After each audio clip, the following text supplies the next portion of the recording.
ಸಾಕಷ್ಟು ಸದ್ದು ಮಾಡ್ತಾ ಇದೆ ಸರ್ ರಾಜ್ಯದಲ್ಲಿ. ಯಾರದು ಅಧಿಕೃತವಾಗಿ ದೂರು ಅಥವಾ ಈ ಹೇಳಿಕೆ ಏನಾದ್ರು ಕೊಟ್ಟಿರ್ತಾರೆ? ಇಲ್ಲ, ನಮ್ಗೆ ಯಾರೂ ಕೂಡ, ನನಗೂ ಯಾರೂ ಕೊಟ್ಟಿಲ್ಲ ಮತ್ತು ಯಾವುದೇ ಪೊಲೀಸ್ ಸ್ಟೇಷನ್ನಲ್ಲಿ ಕಂಪ್ಲೇಂಟ್ ಮಾದರಿ ಎಲ್ಲೂ ಬಂದಿಲ್ಲ. ನಾನು ಗಮನಿಸಿದೆ, ಅಶೋಕ್ ಅವರು ಮಾನ್ಯ ವಿರೋಧ ಪಕ್ಷದ ನಾಯಕರು ಕೂಡ ಫೋನ್ ಟ್ಯಾಪ್ ಬಗ್ಗೆ ಮಾತಾಡಿದ್ದಾರೆ. ಆ ರೀತಿ ಯಾವುದು ಕೂಡ ನನ್ನ ಗಮನದಲ್ಲಂತೂ ಖಂಡಿತವಾಗಿ ಇಲ್ಲ. ಅಂಥದ್ದೇನಾದರೂ ಯಾರಾದರೂ ನಿರ್ದಿಷ್ಟವಾಗಿ ಸ್ಪೆಸಿಫಿಕ್ ಆಗಿ ಯಾರಾದರೂ ಹೇಳಿದರೆ ಅದ್ರ ಕಂಪ್ಲೇಂಟ್ ಮಾದರಿ ಕೊಟ್ಟರೆ ಅದು ತೊಗೊಂಡು ವೆರಿಫೈ ಮಾಡಬೇಕು.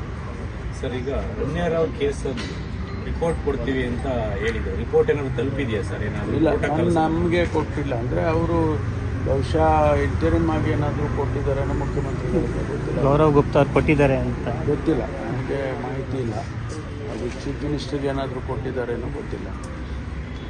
ಒಂದು ವೇಳೆ ಅದು ಅವರು ಒಂದು ವಾರ ಸಮಯ ಕೊಟ್ಟಿದ್ದೋ ನಾವು, ಅದರಲ್ಲಿ ಏನಾದರೂ ಕಂಪ್ಲೀಟ್ ಮಾಡಿ ಕೊಡ್ಬೋದು ಅಂತ ಅಂದ್ಕೊಂಡಿದ್ದೇವೆ.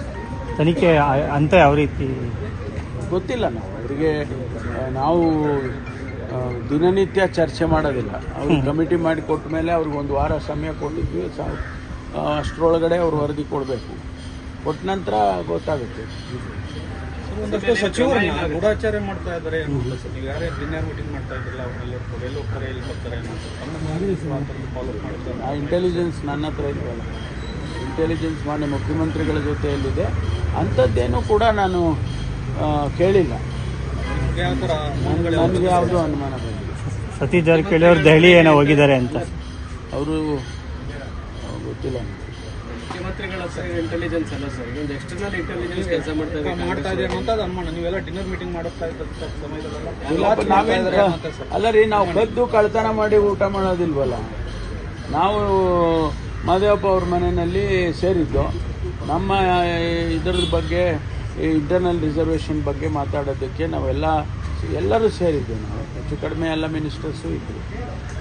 ಅದ್ರ ಬಗ್ಗೆನೇ ಈಗ ನಿನ್ನೆ ಕೂಡ ನಾವು ಮುಖ್ಯಮಂತ್ರಿಗಳ ಜೊತೆಯಲ್ಲಿ ಚರ್ಚೆ ಮಾಡಿದೆವು. ಅದಕ್ಕೆ ಪೂರ್ವಭಾವಿಯಾಗಿ ನಾವು ಏನು ಅವ್ರ ಹತ್ರ ಚರ್ಚೆ ಮಾಡಬೇಕು ಅನ್ನೋದನ್ನು ನಾವು ಮಾತಾಡ್ಕೋಬೇಕಲ್ವಾ. ಅದಕ್ಕೆ ನಾವೆಲ್ಲ ಸೇರಿದ್ದು.